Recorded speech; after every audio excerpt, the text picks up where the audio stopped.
teman-teman, selamat datang. Semoga semuanya baik-baik saja ya. Oke, saya melanjutkan lagi pembuatan materi ya.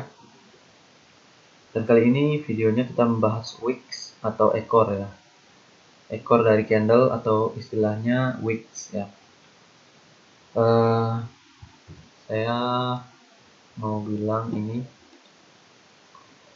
wick itu adalah bisa jadi tekanan teman-teman ya. Jadi wick itu bisa menjadi penanda tekanan, baik itu tekanan penjual atau buyer. Biasanya saya sebut istilahnya ya buyer pressure atau tekanan penjual. Ini terbalik ya, penjual kok buyer, sorry, ini harus dirubah, saya lupa ya. Ini harusnya buyer, di sini pembeli namanya. Kalau seller kan bahasa Inggrisnya penjual. Oke itu teman-teman. Jadi wick ekor itu bisa berarti tekanan penjual dan tekanan pembeli, buyer pressure ataupun selling pressure ya. Kemudian wick itu juga bisa sebagai penanda support atau resisten ya, yang sudah saya bahas di video sebelumnya tentang SSR. Biasanya di SSR akan ada namanya wick. Oke teman-teman, itu adalah fungsi dari wick secara umum ya, yang saya ketahui begitu. Dan sekarang kita lanjut ke chartnya untuk mencari contoh ya. Contoh ya, karena ini chartnya udah jadi ya, contohnya sedikit gampang teman-teman ya. Katakanlah di sini teman-teman, di sini ada level ya yang namanya 12.200 round number yang sudah kita bahas sebelumnya. Nah, di sini ada ekor, di sini ada ekor, di sini ada ekor. Itu ya. Kita kenali dulu ekor. Jadi ya, kita untuk mengenali ekor ini juga perlu pengalaman teman-teman ya. Jadi kalau teori gini aja sih biasanya nggak mempan ya untuk membaca ekor ya. Membaca ekor candle. Contoh di sini. Di sini ada tekanan ya. Di sini ada tekanan, di sini ada tekanan. Semua tekanannya ini adalah tekanan seller ya. Ini wicknya bearish merah seller. Ini hijau seller juga ya. Kenapa ini seller? Contoh. Kita ketahui di sini ada level yang kuat ya, yang mungkin kuat ya. Karena di sini resisten. Nah, candle ini bullish ya. Bullishnya lumayan besar ya, lumayan kuat juga ini bullishnya. Dan dia membuat seperti penerusan tren ya. Kalau kita lihat di sini higher high, higher low. Dia udah membuat begitu.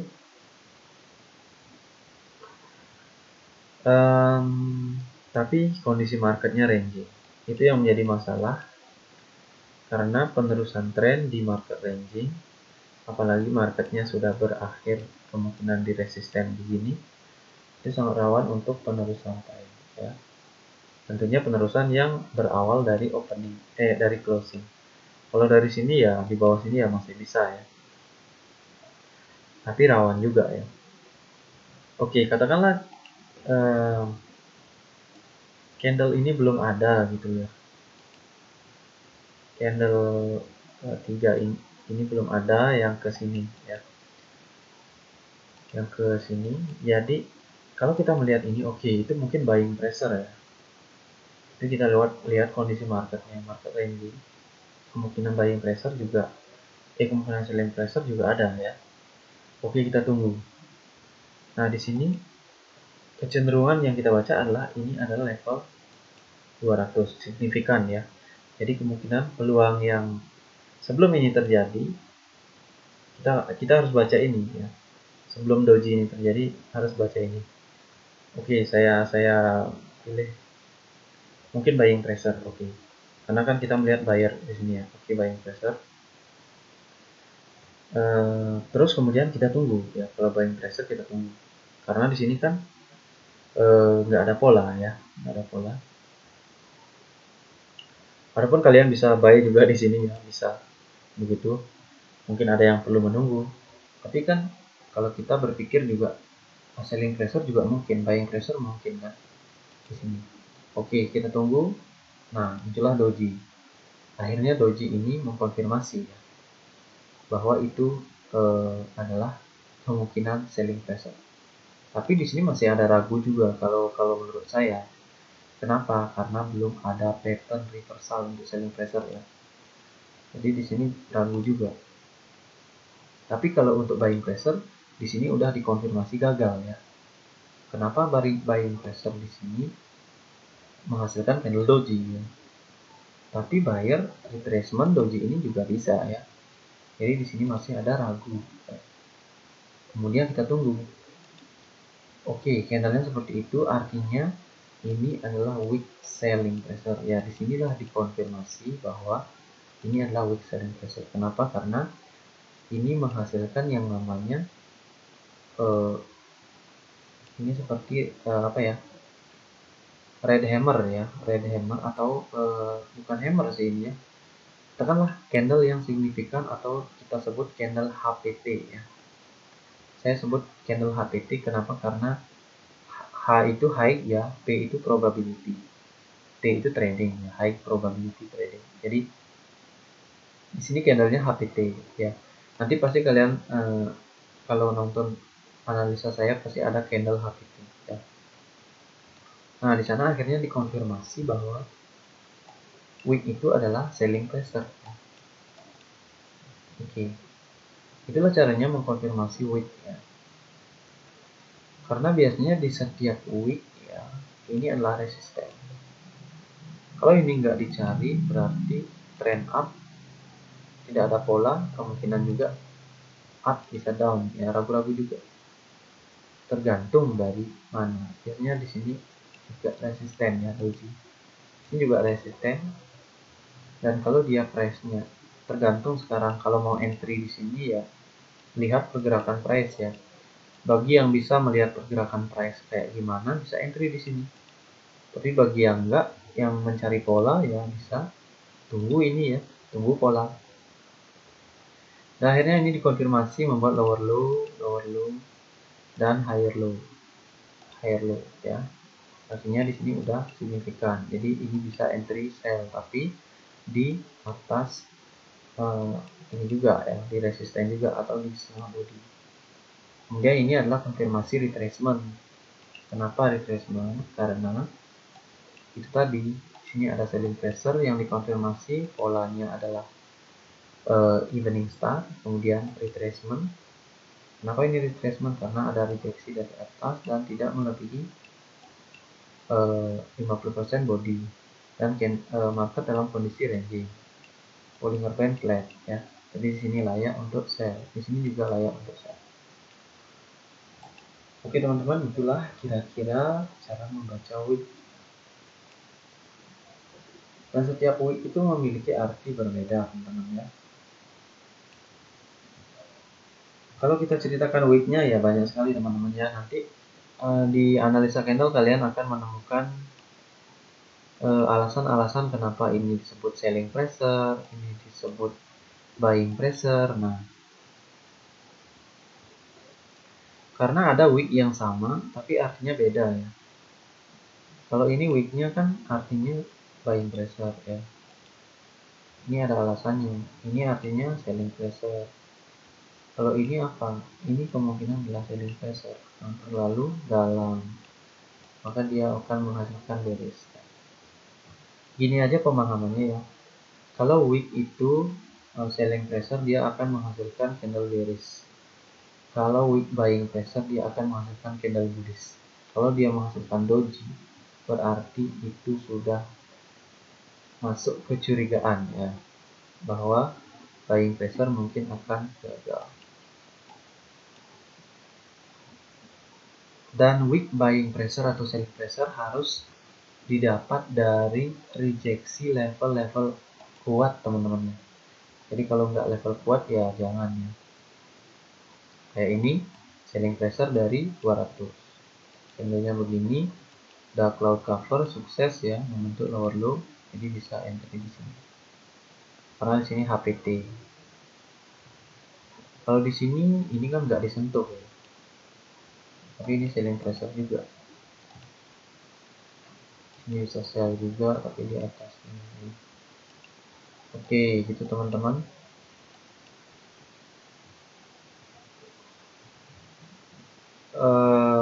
Saya sarankan sih kalau menggunakan ekor ini harus ada signifikan ya pertama.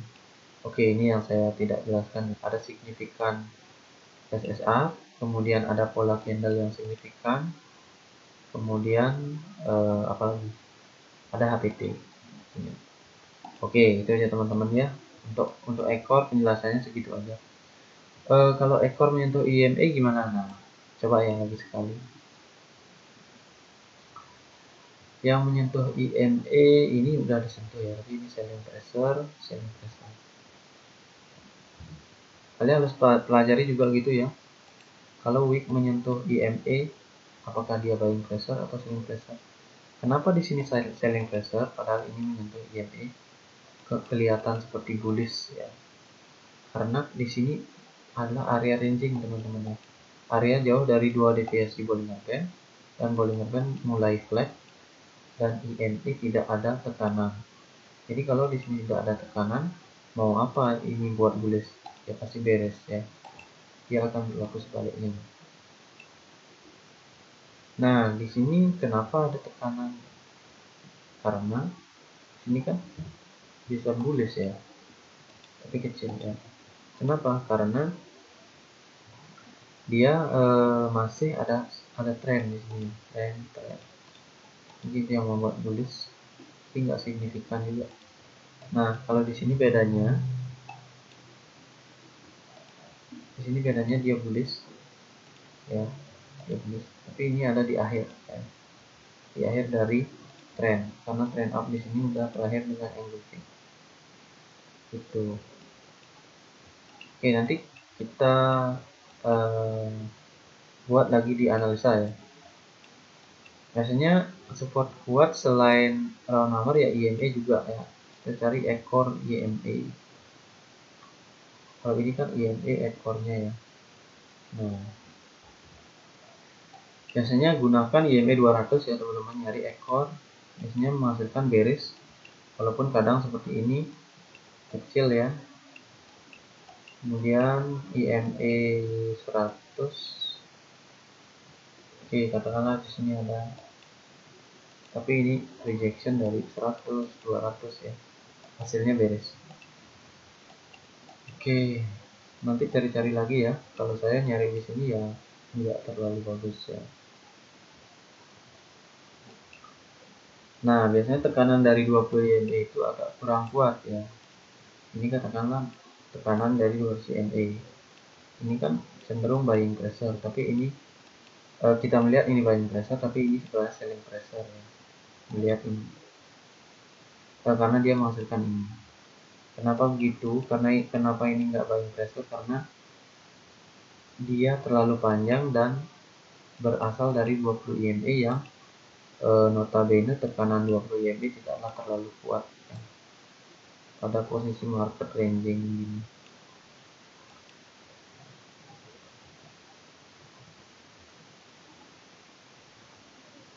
Oke, ini kan beda lagi ya. Ini kan dia mendapatkan rejeksi dari 100 YMA, tapi hasilnya bullish. Padahal ini seperti hammer. Ini 100 YMA seperti hammer. Mana lagi? Ini engulfing. Kalau engulfing kan oke, ini engulfing tapi menghasilkan bullish ya. Kenapa itu terjadi teman-teman? Kenapa hal ini bisa terjadi? Hal ini bisa terjadi di konsolidasi area teman-teman. Kalian waspadai konsolidasi area karena di sana banyak candle penipuan. Ini hammer harusnya bearish tapi dia malah bullish. Ini hammer harusnya bearish dia malah bullish. Untuk mengenali area konsolidasi ya area yang IMA-nya berdekatan, area yang membentuk IMA seperti itu ya. IMA besar, IMA kecil mengerucut ya. Itu kalau di downtrend. Kalau di uptrend ya kebalikannya ya, karena dia udah uptrend, maka yang IMA besar adalah di bawah IMA kecil adalah di atas mengerucut ya. Pokoknya kalau ada susunan IMA seperti ini ya, tuh kayak garis gitu aja lah. Ini namanya konsolidasi. Ini adalah pola dari triangle ya. Sebenarnya pola-pola triangle nanti saya jelaskan chart pattern ya. Itu adalah pola dari konsolidasi area dalam bentuk ranging ataupun konsolidasi. Kalau dia menghasilkan price yang agak mempunyai jarak, berarti dia ranging ya. Konsolidasinya di time frame yang lebih besar. Kalau dia sudah mepet tidak membuat jarak, artinya konsolidasi. Artinya dia ranging di time frame kecil ya. Jadi sesuaikan juga time frame-nya.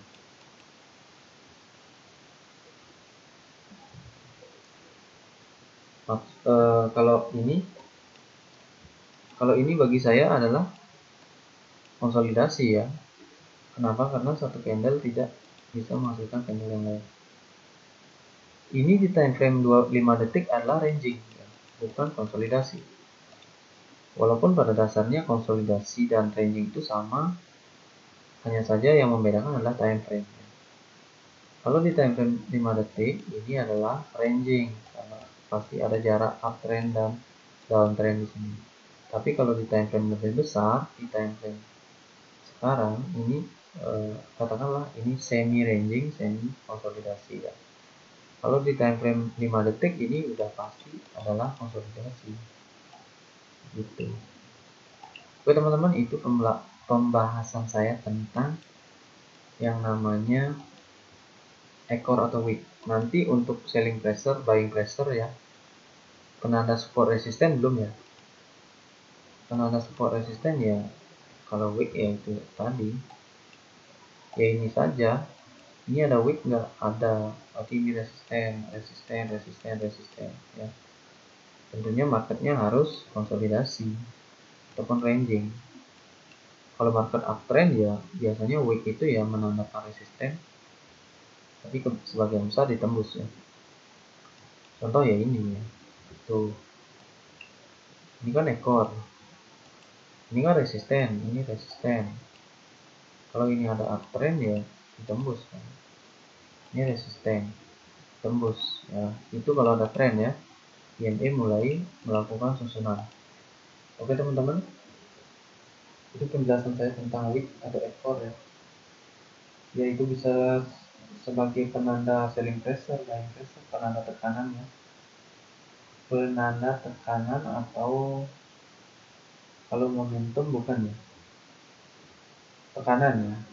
Tapi tekanan berkaitan juga dengan momentum ya, jadi saling berkaitan.